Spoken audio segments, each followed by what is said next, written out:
Class বাইটসের আরেকটি ক্লাসে তোমাদের স্বাগতম। আজকে আমরা করব নাম্বার সিস্টেমের কনভার্সন।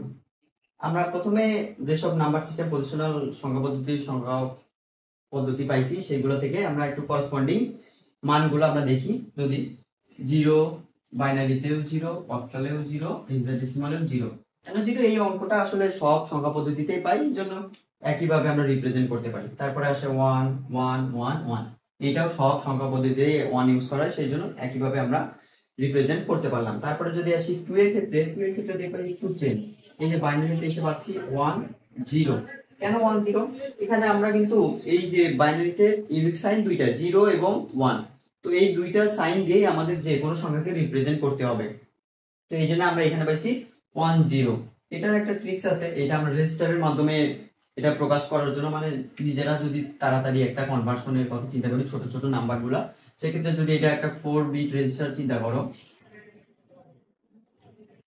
এখানে 1 2 4 8, জিরোর জন্য আমরা পাবো সবগুলা 0। যদি 0 রিপ্রেজেন্ট করতে হয় এই রেজিস্টারে, যদিও রেজিস্টার এইভাবে কাজ করে না, রেজিস্টার কিভাবে কাজ করে, 4 বিট রেজিস্টার কিভাবে কাজ করে, 8 বিট রেজিস্টার কিভাবে কাজ করে আমরা পরের ক্লাসগুলোতে দেখবো। রেজিস্টারের ক্ষেত্রে কি হয়, এই যে তিনটা যে আছে এই তিনটা ব্যবহার করা হয় নাম্বারের জন্য, আর বাকি এটা হচ্ছে সাইন বিটের জন্য, সাইন বিট হিসেবে কাজ করে। তো সাইন বিট কি, সাইন বিটের কি কাজ, সেগুলো আমরা পরে দেখবো। তো এটা চিন্তা করে একটা আনসাইন নাম্বারের ক্ষেত্রে কি করবো, আমরা 4 বিটই নাম্বার প্রকাশের জন্য ব্যবহার করব। সেক্ষেত্রে যদি 0 হয় তাহলে প্রত্যেকটা সেলে আমরা 0 পাইলাম। যদি অন হয়, অনের ক্ষেত্রে কি হবে, আমাদের এই যে ফার্স্ট যে সেলটা আছে যেখানে 1 পাচ্ছি আমরা, সেইখানে 1, বাকিগুলা 0। তারপরে আবার যদি 2 এর কথা চিন্তা করো, 2 আছে কোথায়, এই সেকেন্ড সেল এটাতে আছে 2, তো এই 2 এর জায়গায় আমরা দিব 1, বাকি সবগুলো করে দিব 0। তারপরে 3 আমরা কিভাবে পাই, দেখো 2 আর 1 আমরা পাইলে যোগ করলে হয় হচ্ছে 3। তো সেক্ষেত্রে আমরা কি করব, ফার্স্ট সেল এবং সেকেন্ড সেল এই দুটাতে 1 1 করে দেব। এইভাবে তোমরা ছোট ছোট যে নাম্বারগুলো আছে, সংখ্যাগুলো আছে, এইভাবে প্রকাশ করে কনভার্সন করতে পারো আর কি, সময় খুবই কম লাগে। তো তারপরে আমরা আসি, কিছু চেঞ্জ আছে আমাদের ক্ষেত্রে হচ্ছে গিয়া এই যে হেক্সাডেসিমালের ক্ষেত্রে দেখবা কি, এই যে 10 এর পর থেকে 10 থেকে শুরু করে A B C D E F এই পর্যন্ত হচ্ছে গিয়া এই অ্যালফাবেট গুলা দিয়ে প্রকাশ করা হয় সংখ্যা পদ্ধতিতে। তো এইভাবে আমরা যদি চিন্তা করি, তো এই করসপন্ডিং নাম্বারগুলো আমরা দেখলাম। তারপরে আমরা এখন যদি যাই কনভার্সন, আসলে কনভার্সন কেন দরকার, তোমরা আমরা এই যে বিভিন্ন ইলেকট্রনিক ডিভাইস ল্যাপটপ ইউজ করি, সেগুলো কিন্তু বাইনারি নাম্বার ছাড়া আর কিছু বোঝে না। তুমি কম্পিউটারকে বাইনারি স্ট্রিং ছাড়া ও আর কিছু বুঝে না। তুমি যে কোনো ইনপুটই দাও, কোনো নাম্বার, কোনো অপারেশনের জন্য তুমি যে কোনো নাম্বার, তুমি যে অ্যালগরিদমিক অপারেশনগুলো আছে সেই জন্য যদি ইনপুট দাও, আলফাবেট ইনপুট দাও, যে কোনো ইনপুট দাও, সেটা আগে এনকোডিং এর মাধ্যমে একটা বাইনারি স্ট্রিমে রূপান্তর হয়, তারপরে হচ্ছে অপারেশনটা হয়, তারপরে আবার ডিকোড হয়ে আমাদের কাছে যে বোধগম্য যে ফরম্যাট আছে সেই ফরম্যাটে আমরা আবার দেখতে পারি। এই জন্য কনভার্সন খুবই গুরুত্বপূর্ণ। আর আমাদের আরো জানার দরকার কোন নাম্বার সিস্টেম আমরা কোথায় কোথায় ইউজ করি। ডেসিমাল আমরা মনে করো দৈনন্দিন যে হিসাব নিকেশ আছে সেই সব ক্ষেত্রে আমরা ইউজ করতে পারি। তারপরে বাইনারি তো বললাম, বর্তমান যে আধুনিক কম্পিউটার বলো, ইলেকট্রনিক ডিভাইস গুলো বলো, বাইনারি ছাড়া আর কোনো ওয়ে নাই। কেন ওয়ে নাই, কম্পিউটার ডিজাইনে কেন বাইনারি সিস্টেম ইউজ করা হয় সেগুলো আমরা পরবর্তীতে দেখব। তারপরে অক্টাল এবং হেক্সাডেসিমাল কি, বাইনারি সংক্ষিপ্ত রূপ হিসেবে ব্যবহার করা হয়। তুমি কম্পিউটারের যে অপারেশন গুলো আছে বিভিন্ন, সেগুলোর কথা যদি চিন্তা করো, কম্পিউটারে কিন্তু সব ডেটা থাকে হচ্ছে কি একটা মেমোরি অ্যাড্রেসে থাকে। তো একটা ডেটাকে যখন কল করা হয় কোনো অপারেশনের জন্য, তখন হচ্ছে কি মেমোরি অ্যাড্রেস দিয়ে কল করা, সেই মেমোরি অ্যাড্রেসটা থাকে হেক্সাডেসিমালে। তারপরেও হেক্সাডেসিমাল আরো ব্যবহার আছে, তোমার ক্যাসকেডিং স্টাইল শিটস, সিএসএস এ বর্তমানে যে কালার কোড ইউজ করা হয় সেটা, সেক্ষেত্রেও কিন্তু হেক্সাডেসিমালের ব্যবহার আছে। এই ব্যবহারগুলো তোমরা এমসিকিউ এর জন্য মনে রাখতে পারো। এখন আমরা দেখব কতভাবে কনভার্সন সম্ভব, এই নাম্বার সিস্টেমগুলোর মধ্যে কতভাবে কনভার্সন সম্ভব। আমরা প্রথমে বাইনারি ডেসিমাল থেকে বাইনারিতে যাইতে পারি, ডেসিমাল থেকে অক্টালে যাইতে পারি, ডেসিমাল থেকে হেক্সাডেসিমালে যাইতে পারি, আবার বাইনারি থেকে ডেসিমাল, অক্টাল থেকে ডেসিমাল, হেক্সাডেসিমাল থেকে ডেসিমাল, এইভাবে আমরা কনভার্সন গুলো করতে পারি। তারপরে এদের নিজেদের মধ্যে কনভার্সন হইতে পারে, সেগুলো আমরা দেখবো ধীরে ধীরে। আজকে আমরা দেখবো বাইনারি থেকে ডেসিমাল, অক্টাল থেকে ডেসিমাল, হেক্সাডেসিমাল থেকে ডেসিমাল, মানে যে কোনো নাম্বার সিস্টেম থেকে আমরা ডেসিমালে কিভাবে কনভার্ট করব কোনো নাম্বার, সেটা দেখবো আমরা আজকে। এটার জন্য একটা কমন একটা জেনারেল ফরম্যাট আছে, সেটা আমরা দেখব এখন। এটা একটা নাম্বার 63384 তো এটা যে এই অংশটাকে বলা হয় পূর্ণাংশ, এই অংশটাকে বলা হয় ভগ্নাংশ, আর এই যে পয়েন্টটা এটাকে বলা হয়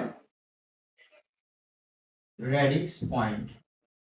তো এই সংখ্যাটার প্রত্যেকটার কিন্তু একটা স্থানীয় মান আছে, যেহেতু আমরা এটা পজিশনাল সংখ্যা পদ্ধতিরই কোনো সংখ্যা, সেক্ষেত্রে এইখানে যদি চিন্তা করো এটার হবে n-3 n-2 n ইনভার্স 1, আর এইখান থেকে শুরু হবে n0 n1 n2, এভাবে স্থানীয় মানগুলো আমরা পাবো। আর এটা কি, এটা হচ্ছে যে সংখ্যা পদ্ধতির সংখ্যা, সেই সংখ্যা পদ্ধতির বেস নাম্বার।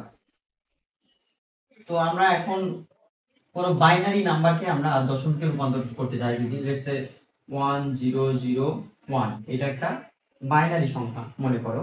তো এই বাইনারি সংখ্যাকে আমরা যদি ডেসিমালে কনভার্ট করতে চাই, সেক্ষেত্রে আমাদের কি করতে হবে, দেখো এখানে কয়টা সংখ্যা আছে, 4টা। এটা যেহেতু বাইনারি একটা পজিশনাল সংখ্যা পদ্ধতির সংখ্যা, সেক্ষেত্রে এটারও কিন্তু একটা থাকবে, স্থানীয় মান থাকবে। তো আমরা চিন্তা করি তোমার এই যে 1 into n to the power 3 যোগ 0 into n to the power 2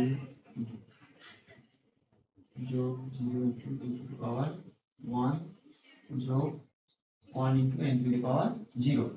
এই যে এইখানে যে আমরা ফরম্যাটটা পেলাম, এটাই জেনারেল ফরম্যাট। তো আর এই এনটা হচ্ছে বেস। তো এখানে আমরা যেহেতু বাইনারি থেকে ডেসিমালে যাচ্ছি, সেক্ষেত্রে আমাদের কি হবে, এখানে হবে n into 2 two the power 3 যোগ, যেহেতু এটা 0 তো ওইগুলো 0 হয়ে যাবে, দুটো 0। আর এখানে n টু দি পাওয়ার 0 এগুলো আমরা কত জানি, যে কোনো সংখ্যার উপরে 0 আসলে সেটা হয়ে যায় 1। তো সেক্ষেত্রে আমরা পাবো 1। তাহলে আমরা কত পাচ্ছি, 8 প্লাস 1 ইকুয়াল টু 9। তাহলে এটা দশমিকে আমরা পাচ্ছি হচ্ছে গিয়া 9।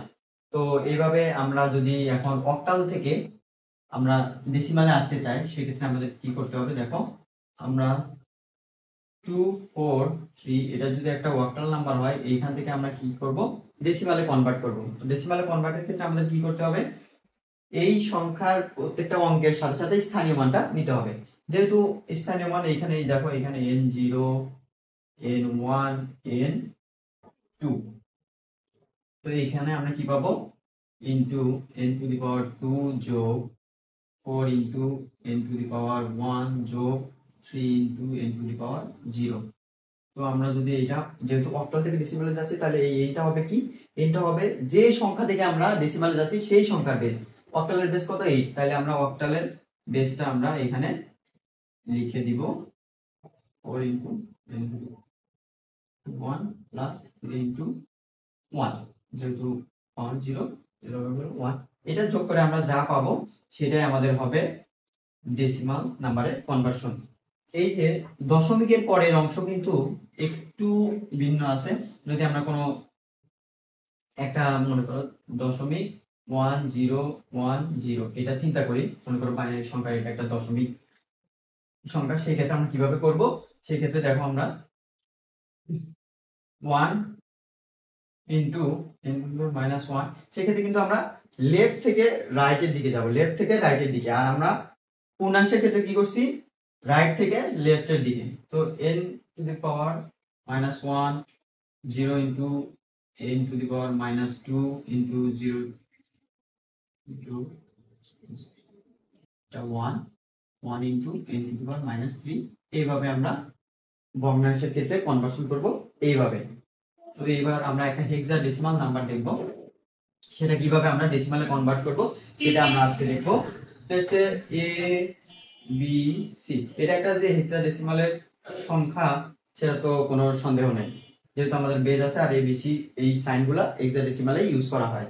এটা অনেক সময় দেখবা 16 না থেকে x লেখা থাকতে পারে, একই জিনিস, কোনো কনফিউশনের প্রয়োজন নাই। তো আমরা হেক্সাডেসিমালের ক্ষেত্রে হেক্সাডেসিমাল থেকে যখন দশমিকে যাব, আমরা এই a এর জন্য ব্যবহার করব কত, a এর জন্য 10, b এর জন্য 11, c এর জন্য 12। সো আমরা কি করব, 10 ইনটু n টু দি পাওয়ার দেখো n0 যেহেতু এটা পূর্ণ সংখ্যা, n1 n2 এইভাবে আমরা স্থানীয় মানগুলো পাবো। সো এখানে পাবো n2 প্লাস b এর জন্য পাবো 11 into n to the power 1 plus c এর জন্য কত পাবো 12 ইন্টু n টু দি পাওয়ার 0। এটা আমরা যোগ করলে যা পাবো সেটা দশমিক সংখ্যার রূপান্তর হবে। যেহেতু এখানে এনটা কত হবে বলো, এখানে এনটা অবশ্যই 16 হবে, কারণ আমরা হেক্সাডেসিমাল থেকে যাচ্ছি ডেসিমালে। তো এই কনভার্সনের ক্ষেত্রে আমরা অলওয়েজ কি করি, যে কোনো নাম্বার সিস্টেম থেকে ডেসিমাল আসতে হলে আমাদের কি করতে হবে, এই যে স্থানীয় মানটা ইউজ করতে হবে। স্থানীয় মানটা হবে যে নাম্বার সিস্টেম থেকে আমরা ডেসিমাল আসতেছি সেই নাম্বার সিস্টেমের বেস। তো এখানে যোগ করে যা পাবো সেটা হবে আমাদের একটা ডেসিমালের এই সংখ্যার করসপন্ডিং যে সংখ্যাটা পাবো সেটা হচ্ছে গিয়ে ডেসিমালের সংখ্যা। তো আজকে এই পর্যন্ত। পরবর্তী ক্লাসে আমরা তোমার বাইনারি ডেসিমাল থেকে বাইনারি, ডেসিমাল থেকে অক্টাল, ডেসিমাল থেকে হেক্সাডেসিমাল কিভাবে কনভার্ট করব, বা বাইনারি থেকে অক্টাল, অক্টাল থেকে হেক্সাডেসিমাল, এই কনভার্সন গুলো দেখবো। আজকে এই পর্যন্তই, দেখা হবে নেক্সট ক্লাস।